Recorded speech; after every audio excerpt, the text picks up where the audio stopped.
What's up, guys? I just finished doing an episode of Matt in the Car, and I realized that maybe some of you have never actually seen the inside of my gym and inside of my daily training place. So I'm going to just actually do a little walkthrough and give you a little tour of my favorite place to be on earth.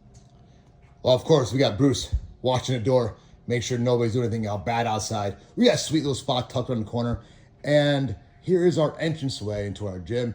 And look at that big old TRITAC logo, throwing it out there. Of course, all our gear and our front desk area, all the new events coming up. People like to hang out here, just kind of a cool place. And then this is our brand new cage. I had an old training cage for years. We just got a new pro one, all TRITAC'd out, logoed, looks sick. I'm really happy about that. And so then there's our main training floor.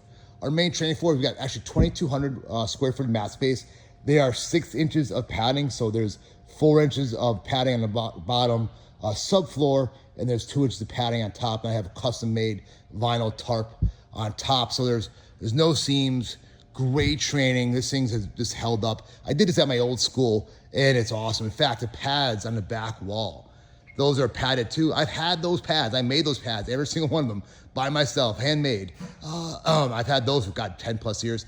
In fact, you guys may not know it. This was a dirt floor when I walked in. I designed it. Every little piece of the area, you know, we got a men's locker room, showers, bathrooms, water fountains, women's, all that. Yeah, but I designed every little thing to basically my perfect vision of what I think a martial arts school would look like. So as we come down through the area, we got a messy locker, our messy, closet. And then my office. Oh God, we're actually, this is scary bringing you in here right now. Anything embarrassing? Not that bad. We're actually putting new pictures up. I just had it painted.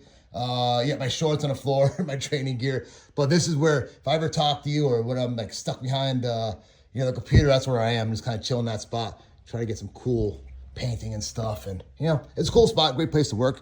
And of course, Bruce is always with me, making sure we keep everything intact. So this is our kickboxing area. And I find this place to be a very creative area. So obviously I do a lot of training with Bob. This footwork thing, I put down myself. It took me 3 hours getting the right tape and lining everything up, but I was tired of using ladder drills, and having that third spot really good. It does really good job for being creative with your footwork. And in this area, I try to put a lot of toys, a lot of things to play with, so you can get very creative in your training and what we do here. Loner stuff that is, disgusting, but it's loners. And then this is our gym area. And if you guys don't know, obviously, if you don't know, I have a huge background in strength training, to compete in strongman, and I built this gym because I hated the regular gyms. So it's a very creative environment as well, just the kickboxing area.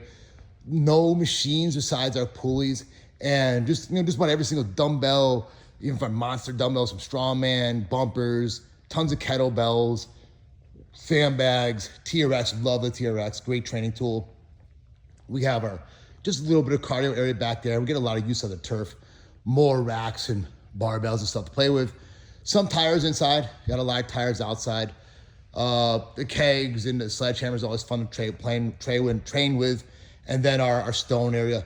Actually, that little back wall right there is actually our bow target area. We shoot bow, archery in here sometimes after class. So not during. But yeah, this is my humble little abode, our gym, or the TRITAC Training Center, the headquarters, where everything magical happens. I'll show you this room too. This room is another. I'll do an update of this someday because this room's a huge embarrassment. I'll show you why. Not an embarrassment, but it's our dojo room, and it's a work in progress. We run judo classes and sometimes Japanese jitsu classes in here too. And the ceiling, it got separated because people banged into the walls. It actually pulled the ceiling back a little bit. And then we got to do something with these mats. We're going to, I think, add another layer onto it. There's actually, these are professional judo mats we use for competition. So there's a whole other section. I think I'm going to go two layers on one and border it up like I did the one out there. And then just get a tarp to cover it and make it look clean. Because my vision of this is like a traditional dojo room, like a Japanese jiu-jitsu room. And right now, my strength coach uses this as part of his office. And, we just basically use it as a spare room. Before COVID, the wood floor used to be a yoga room. And then over here, where you see the matted floor, used to be a spin room. So I knocked down the wall to give it some more space. But yeah, this is the TRITAC Training Center. It's TRITAC HQ. So where it all happens. And if you're ever in the area, I would love for you to stop by. We have a ton of visitors. People come for weeks at a time, sometimes less, sometimes more, depending on the person. But yeah, we try to make this a very engaging space. I know that corner looks dark, right? Yeah, we're gonna get some extra lighting. I just painted that corner too to make it kind of like cool, but it needs a little bit more lighting in there to really make it pop. So yeah, the gym.